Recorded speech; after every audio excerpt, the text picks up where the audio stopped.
आज सन्माननीय सदस्य संजय कुटेजींनी सूचना केली त्यामुळे मी फक्त थोडं पुढे नेतो।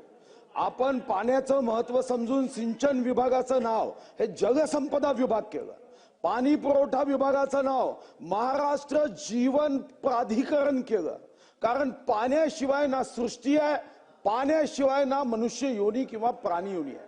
म्हणून आपल्याला विनंती अशी आहे की विषय गंभीर आहे, महत्त्वपूर्ण आहे, आता चुनौतीचा विषय आहे। एवढ्या समित्या आपण करतोय, एक आमदारांची समिती करावी आणि पुढच्या अधिवेशनापर्यंत या संदर्भामध्ये देशातलं नव्हे जगातलं सुंदर धोरण ज्याला आपण जीवन प्राधिकरण म्हणतो, या 13 कोटी जनतेच्या जीवनाशी निगडीत असणारं धोरण जुलै अधिवेशनापर्यंत आणावं।